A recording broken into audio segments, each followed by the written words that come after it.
welcome to the Conveyancing Foundation's Wellbeing at Work Week. I'm delighted to have you here to join us for our Life in the Law session, and we'll be discussing the newly launched survey results, which were released by LawCare on the 1st of October.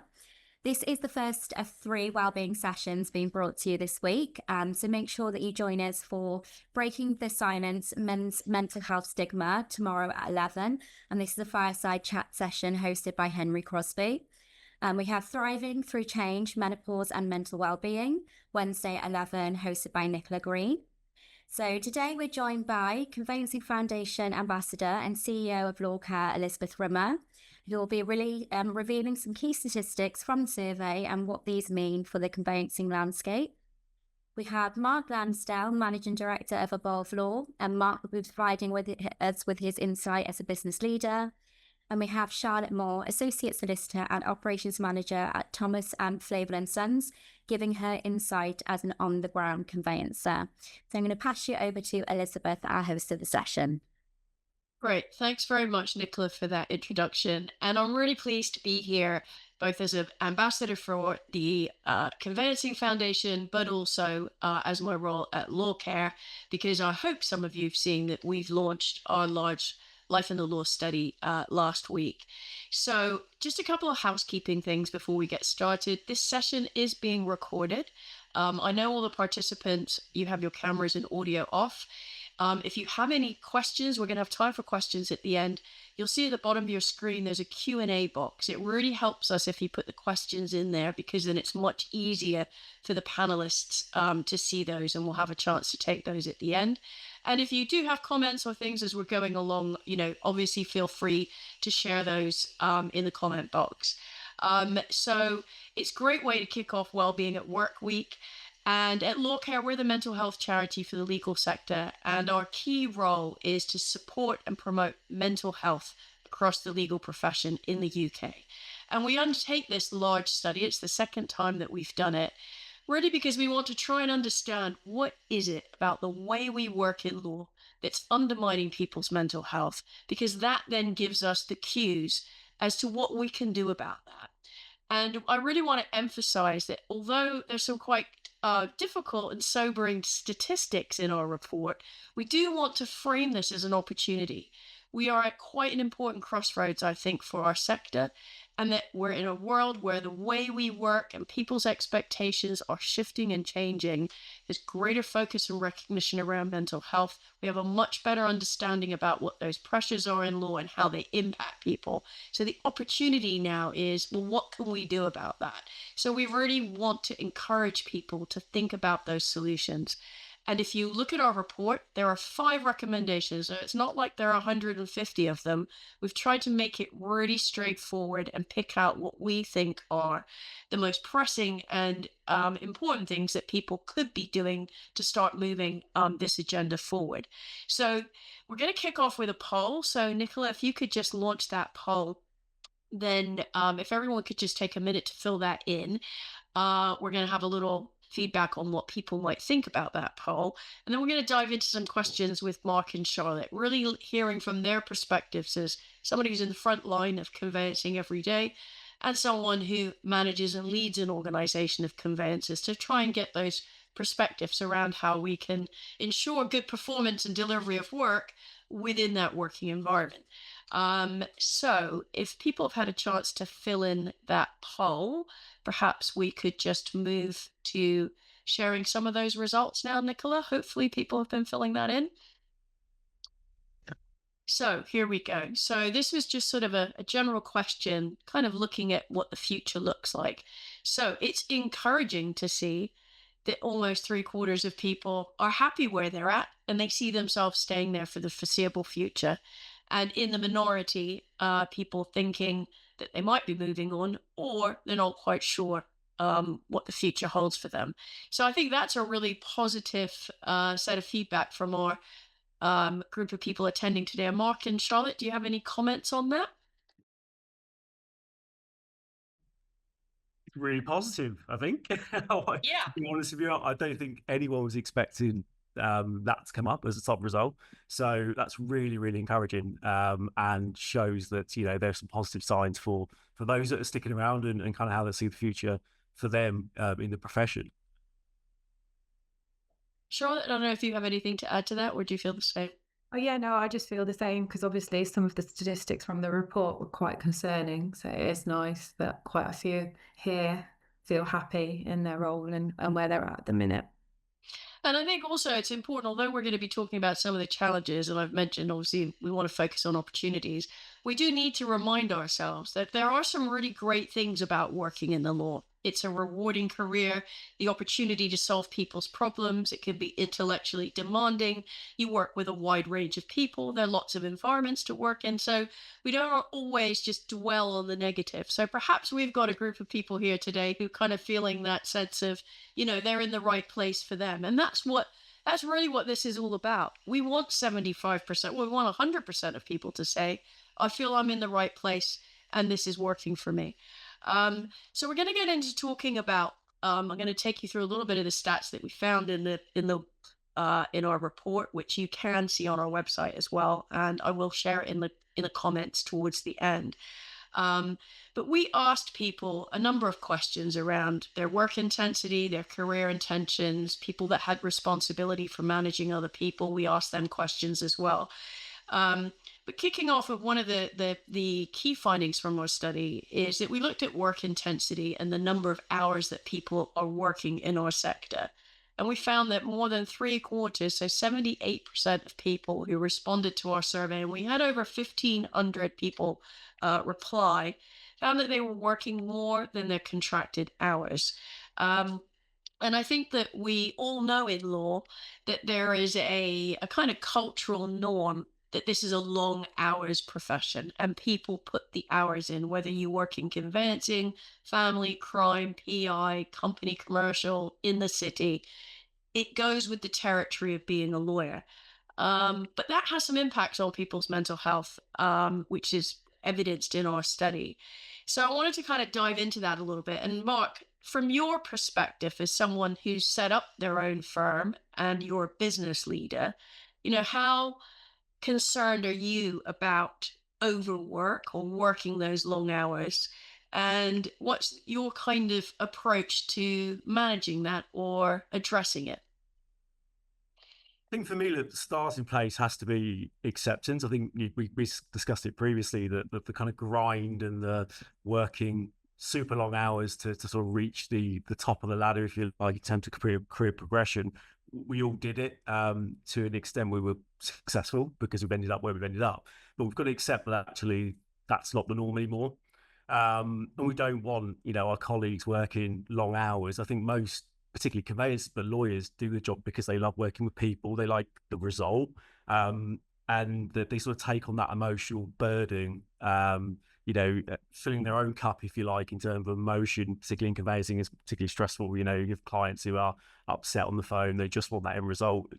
It's becoming more and more difficult to achieve that result, and timescales are getting slower. So I think for me, it's about firstly accepting that we have to try and manage our businesses to allow people to be able to work within those organizations and not feel that they have to work evenings and weekends. That starts with firstly understanding the data and operations in the business. So actually looking at particularly capacity. We are still giving our lawyers too many cases. Typically that's because fees are too low. So actually looking at what is the maximum capacity for, and that's not just across the board, junior and senior lawyers, depending on experience, can manage different types of cases and an amount of cases, but also as well making sure that when those capacities are reached, that we're not popping, more files on top because our fees are at the right level.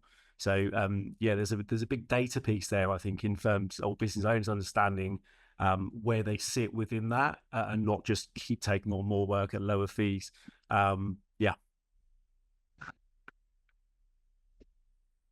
Sorry, I forgot to unmute myself there. I think what you said is really important. It's about being intentional about this. It's being actively managing and recognizing that there are some factors, particularly in the conveyancing world, where there's been a kind of race to the bottom, hasn't there, in offering the lowest fees in order, I guess, to get those clients in and keep that volume up.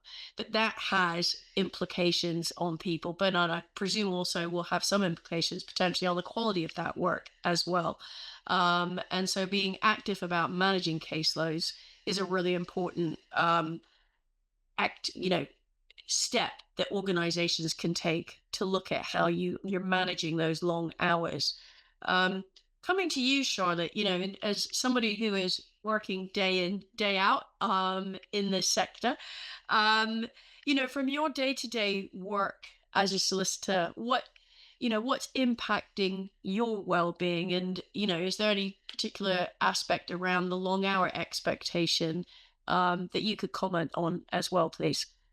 Yeah, I would say the expectation to work over contracted hours falls within myself. Like it's a personal thing that I do because I feel like I need to. For there's no expectation, certainly with my directors of us doing it. They're very much like, come on, it's 5 p.m. Let's go.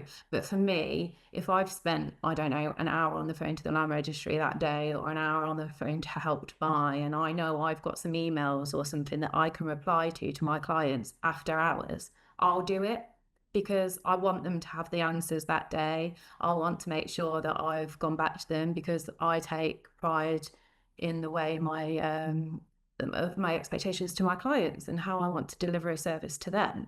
I think the problem is because there's a certain generation of people working in the profession that have it ingrained in them to work those extra hours, like firms like saying you've got to work longer hours to secure training contracts and everything like that. That was kind of the generation that I trained in. It wasn't, luckily, it's one of the reasons I moved to Thomas Glathers, it wasn't their expectation, but there's lots of firms out there. So we become used to that. We become used to working those longer hours. We have emails on our phones for practical reasons, and it's great when you're out and about. You need to be flexible with your job. You can go back to a client if you need to pop to a school assembly or something like that. But then at the same time, there's a risk that you're taking too much on. We're looking at them at 11 o'clock at night, for example, before you go to bed. And you need to set that sort of, no, I need to stop. And I think that's how it can affect your well-being, is your own personal need to think, oh, I could just quickly go back to that. But then it kind of envelopes and develops, and that's where it may affect your well-being. And I think what you've raised is, those ingrained ways of working. We kind of grow up, if you want to call it that, in our legal careers, seeing how other people work. And the expectation becomes, well, if that's what my senior managers and other people are doing, that's what I need to do. And I think that there's a challenge that we need to look at that, because just because we always did things in a certain way doesn't necessarily mean they are the right way to still be doing them. But I think you highlighted another really important part of this, is that flexible working and that ability to work around your other needs, like picking the kids up from school or taking your mum to a dental appointment or whatever it is a great bonus.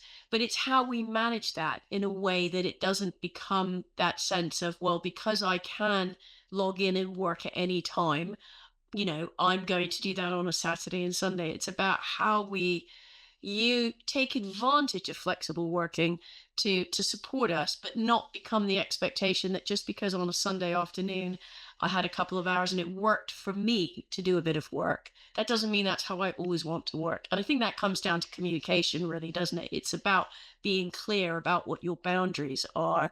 And that one of the things we found in our study is we asked people about what have been the positive changes since the pandemic, because that was the last time we did the study in 2020, towards the end of that year when we were in full lockdown, and the study came out in 21. And what they said was one of the big positive changes has been flexible and hybrid working, and what a difference that makes to people, but also recognizing some of the challenges around it, that it can lead to isolation and people not feeling connected. So I think before us is a tool that can help. And that's probably for another webinar, is about how you make it work. But there is something there that can really help. So I want to move on to the next poll now, if we can, Nicola, if you could launch that. So we're going to have a great. So if you could just take a couple of seconds to fill this poll in, because we're going to move into talking about one of the recommendations from our study around the important role of people that manage others. So we'll just give that a couple of seconds. And Nicola, maybe you could share those results for us now. Just see what that's looking like. So that again, so it is we're having good response rate. People can still continue to fill that in, I hope. So over to you, Mark and Charlotte. Charlotte, what's your take on that response to our poll? It's varied, isn't it? It's encouraging in some respects. It's a worrying that some people feel not supported at all. And you were asking yourself, like, how is that even a thing? Like, why don't they? Because it should be quite a simple thing to be able to feel supported by your direct manager, at least in your mental health and well-being, shouldn't it? It should be one of the first things. Yeah. And what about you, Mark? Any insight, perspective there from your position? Yeah, I think I just echo what Charlotte said, to be honest with you. It's really great to see. I think, that fully supported comes out on top. I think we've done a lot in the profession to do better, evolve. We do a lot around mental health and well-being in general. I think it starts from understanding the role of a manager. I think typically in law firms, if you're a really good lawyer and you're going to bill and you've got lots of clients and you sort of typically get promoted quite quickly, but no one ever teaches you how to be a manager. And I think it's actually understanding what the role of a manager should be and is in a conveyancing or business or law firm. And that really starts with people. So firms, need to do more in terms of giving soft skills training to their managers, and understand that actually, it's a team effort to generate a result and isn't necessarily just that person who's been the biggest biller, who sort of led the firm in a certain aspect, who is going to be a great leader. But I'm actually really pleased to see the results, and I'd be interested to see the sort of types of firms that have been represented in that results, or whether it was people who work at small firms, medium or large. Be good to sort of dig into the detail, actually understand where those results actually sit.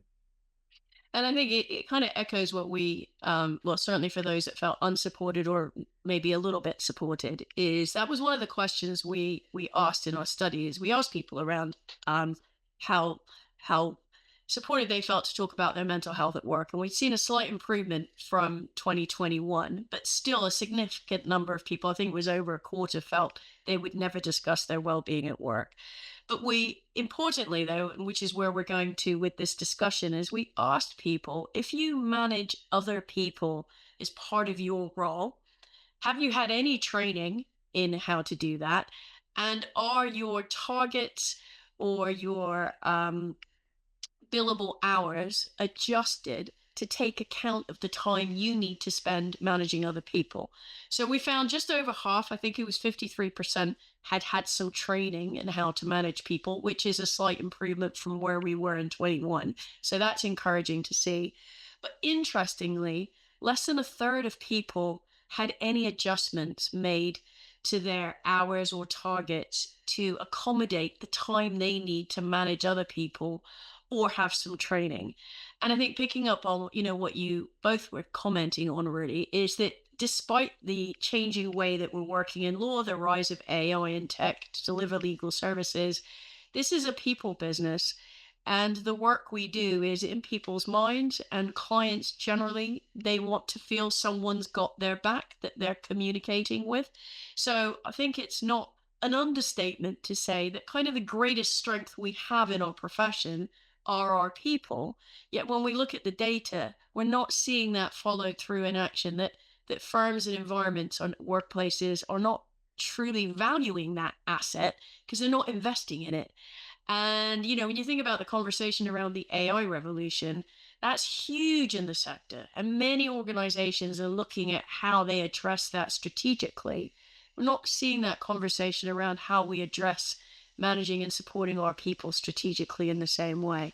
So I want to delve into this aspect of our study, because one of our recommendations at LawCare is that we think a greater focus on the value of managing people would help significantly with the mental health challenges that we see in the sector.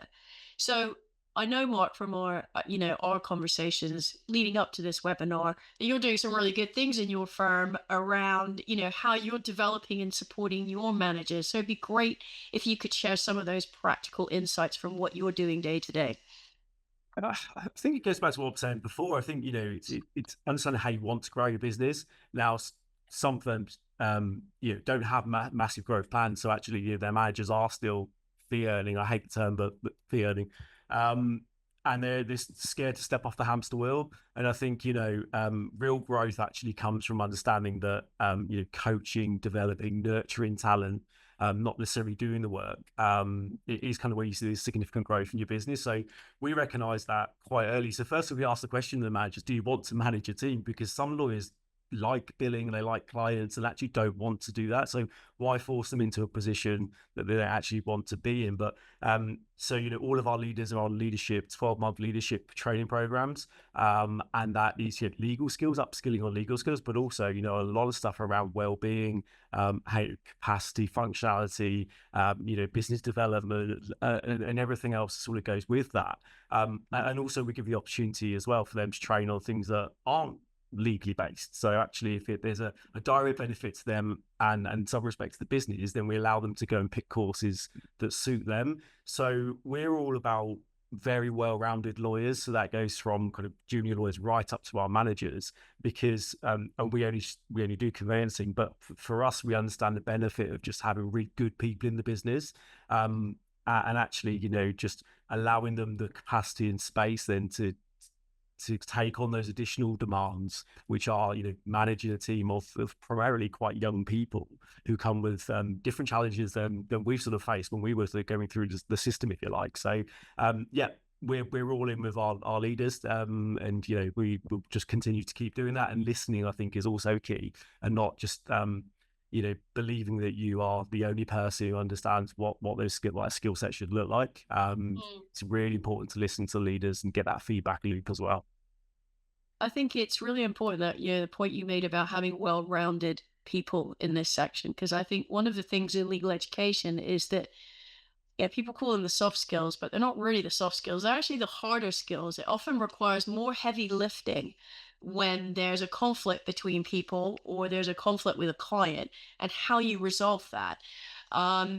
Is that I think we don't have a strong enough focus on recognizing just how important those skills are in the workplace. So it's really encouraging to hear that you're taking active steps to develop those skills and help people recognize how important they are. Because I don't think that's traditionally been the case in law. We've had a strong focus on kind of learning the law and how to apply it, and overlooking the kind of mechanism about how that's actually delivered through people and their relationships with both colleagues and clients. Coming on to you, Charlotte, is, just talking from your experience, about your experience of being managed, and do you feel that, your insights on how important that relationship is with your manager to support you in your role? And, do you feel you're able to speak up and share about concerns that might be happening for you? Yeah, no, absolutely. I think a key thing when people say they're listening to people is, are they actually hearing people? You can listen, but you're not necessarily hearing what they're saying. But where I've been at Flabels eight years now, and I have always been able to go to anybody within the firm, directors, and they will listen. They'll ask opinions. They'll ask me how we can make things better. They value the insight of everybody that works within the firm, because we're on the ground doing it. So the first people they come to is us, like, how is that going to work? And then acting on that as well, because they've heard us, not just listened, and change things up. Like I mentioned the other day when we were discussing about working in teams and listening to the need for that to alleviate stress and pressure, and having that kind of on your shoulders as the one and only solicitor on the file with all these things on your mind, and having to being able to alleviate that stress. That came from conversations of us being heard, and they've said yes, we can see how that's going to work for you, and it does. So it's just that, it's just having not just communication skills of us to say how we feel, but to actually have it reciprocated in actually being listened to.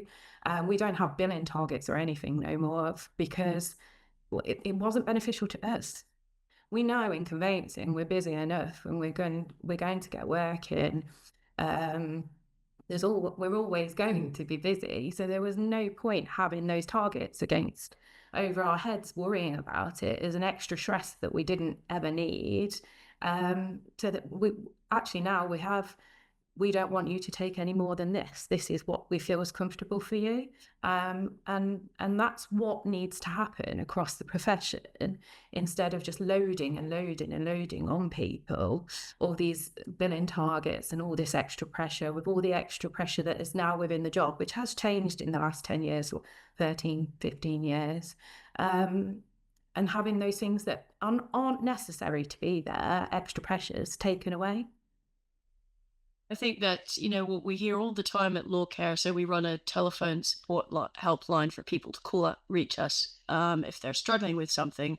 What many people say is they just want to get something off their chest. They haven't been able to express how they're feeling or their worries or that pressure in the workplace for that fear of I'll be seen as weak or not good enough, so they don't say anything. And so I think it's so important, your point about hearing what people say. You've got to create the environment so people feel they can say something.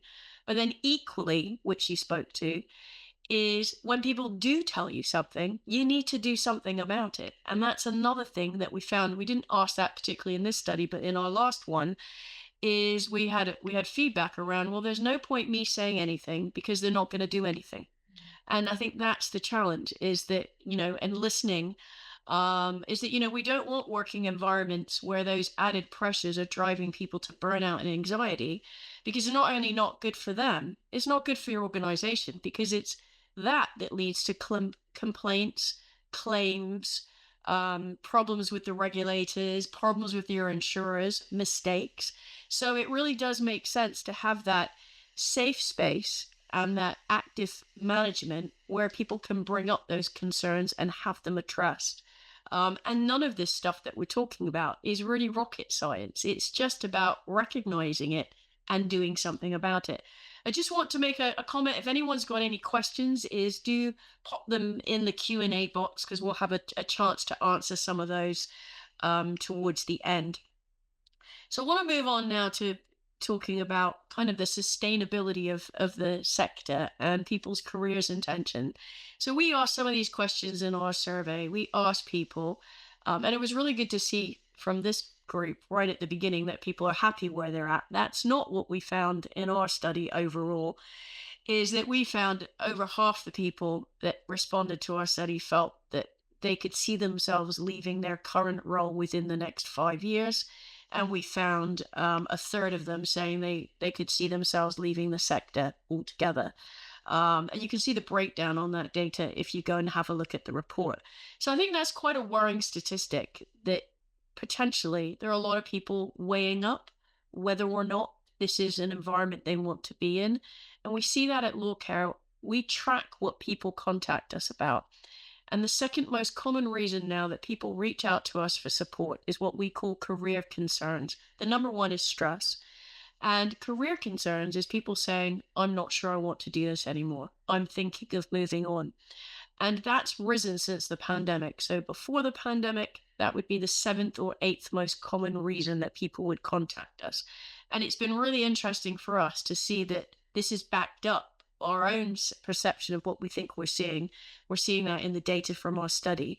So I think that's a really important conversation, is we want people to stay in the law. People put a lot of hard work into qualifying, and organizations on the whole are investing a lot in recruiting and wanting to keep people. So Mark, it'd be really interesting to hear from, your perspective is, what are your active steps that you're taking to kind of ensure people stay with you? was trying to make conveyancing cool again. I think I thought I came up with that phrase, but apparently I didn't. So we, do you know what? We're there's some really great people who are currently in the law and coming into the law, and we've and I jest, but we've generally got to make coming to work fun again. Yes, it's hard. I don't think anyone who starts a career in law expects it to be really easy. And there is an element of long hours and expecting a bit of a grind.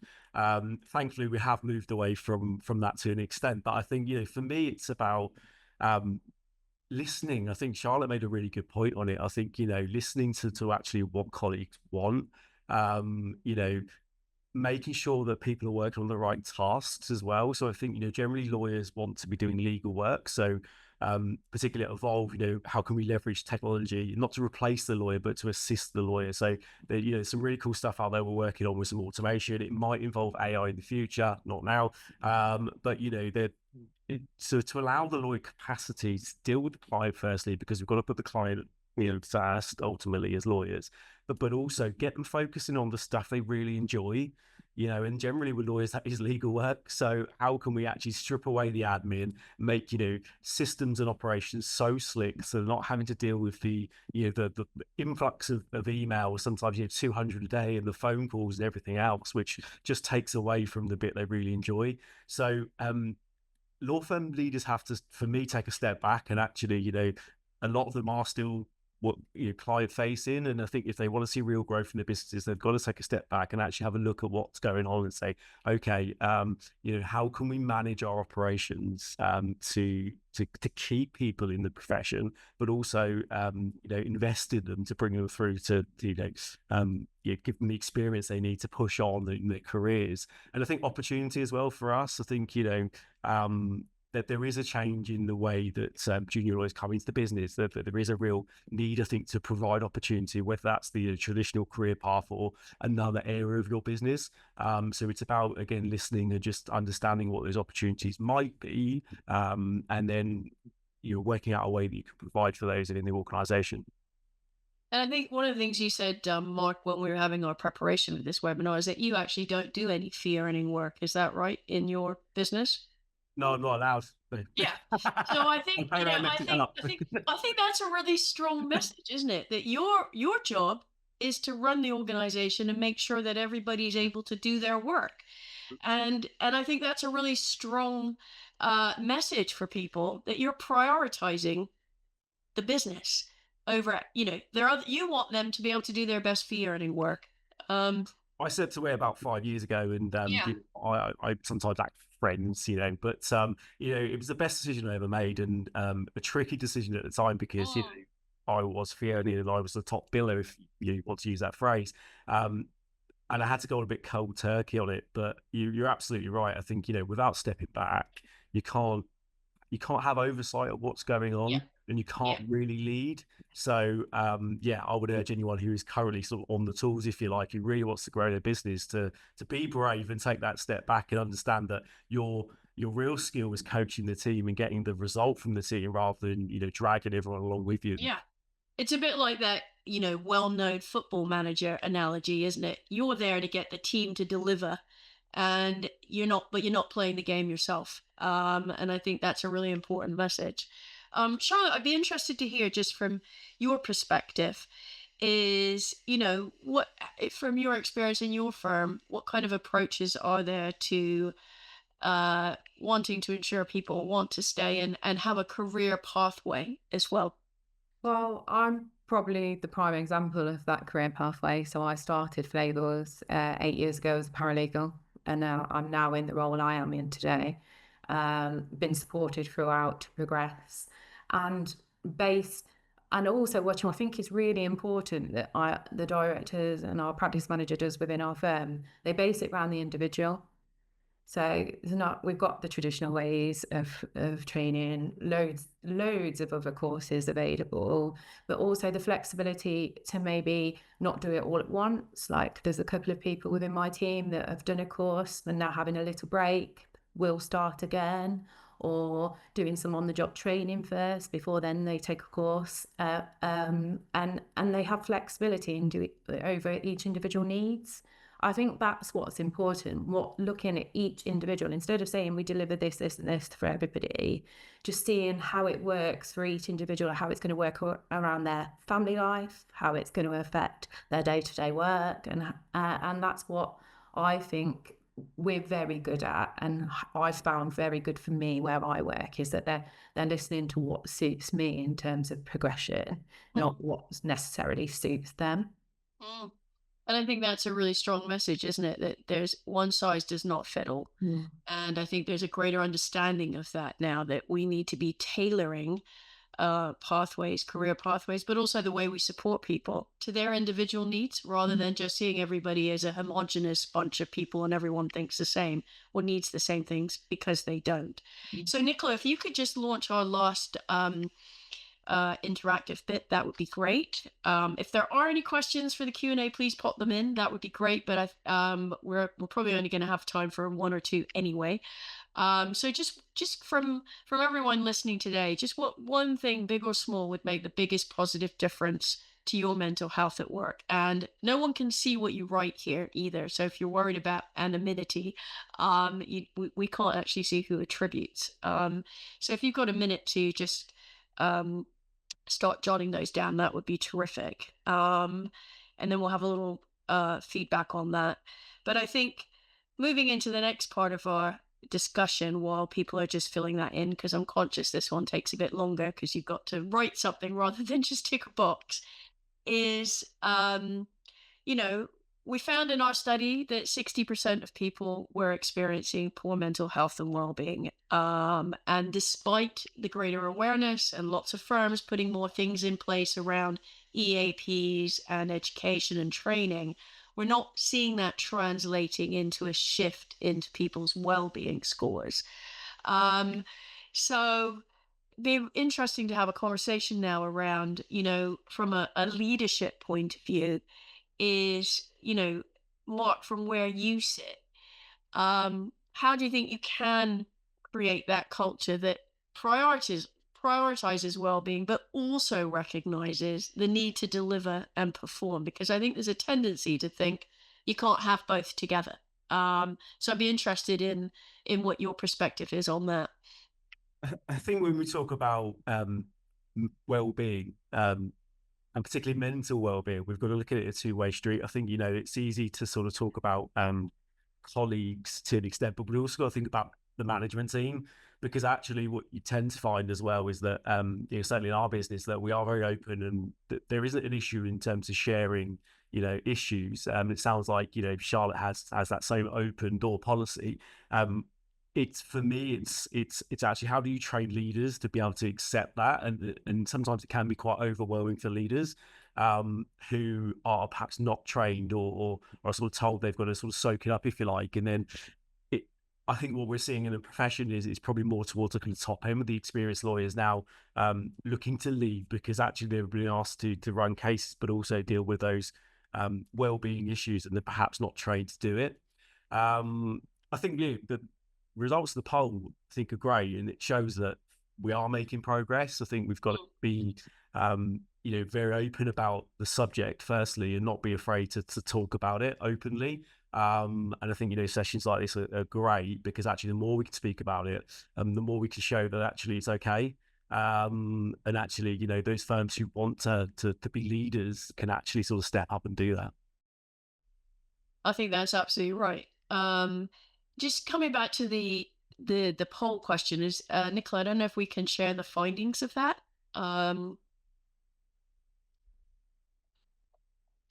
So maybe it's not going to work this time around. So Charlotte, while we're this is kind of wrapping up towards the end of our webinar, though, is just from your perspective, how do you think that role of leaders, what is their role in helping to shape that well-being culture and sustainability within, a law firm? For me, it's approachability, camaraderie, being present, knowing everybody that works for you, being on the floor. Like, we're in an open plan environment. I sit with two directors in the same room as me. they're there. They'll ask if you need any help. They'll praise if somebody's done something really, like they say hello, like really good. They're just there, being present, being approachable, having that camaraderie. Like I say, I think the best thing for an employee's well-being on the front line is of having everybody together, and especially the leaders, there with you, alongside you, not every day, but being present, so that you feel like it's not just on you. It's a bigger picture. You're with the people that care about it too, and care about you, and feeling that from them, as well as leading and being very good managers and being very good at what they're to do, but that you're important to them, and that they care about you and the work you do just as much as you do. And that goes a long way. It's that human being approach to well-being. It's just being a human being, having that camaraderie and just working together, so that you don't feel like it's a them and us. And I think that's perfect for well-being, because if you feel like you're all in it together, it makes such a difference day to day. Wow. And I think you've really hit the nail on the head there. Is I think that visibility point of senior people is so important. We hear it all the time. Many, many years ago, I was a solicitor, and I certainly remember, when I was a junior, um, and we hear it at LawCare, is, sometimes you might pass someone more senior in the firm in a corridor, and they don't acknowledge your presence or say hello. And that immediately leaves you thinking, have I done something wrong? What's going on here? And I think sometimes it may be that those individuals are under a lot of pressure themselves. So they're not cognizant of how their behavior and interactions impacts other people. But actually, it doesn't cost a lot to say hello. Or if you bump into someone in the kitchen, they've just come back from holiday, how was your holiday? Or something that I think, and we talked about it we've talked about it a lot in the sector, is just recognizing people for what they've done. I think there's a tendency sometimes to think, well, we're expected to do a good job, so why should I tell someone that they have done a good job? It kind of goes with the territory. But actually, what people like is they like being recognized, that they kind of went that extra mile, or, they worked late. And for someone to just say, really appreciate that you did that, thank you, goes such a long way. And it doesn't cost anything. It just costs you being aware of that. And I think that recognizing that we're all humans, and that people are on an up and down with what's going on in their lives, and mental health is not a flat or up or down line. It's we're on a continuum. So I think that's really important. It's just recognizing we're all people would make such a big difference. We don't have any questions in the Q&A, and unfortunately, I don't think we were able to share the findings of our last question, probably because it was we have got one quick question. So let's just see what that's coming. Okay, so just a comment from somebody around what's made a difference to them was actually moving out from working in a traditional law firm structure and becoming a self-employed consultant. And I think we're beginning to see a lot more of that consultancy model. And I think what that says is we need to recognize that there isn't always one way of being a lawyer.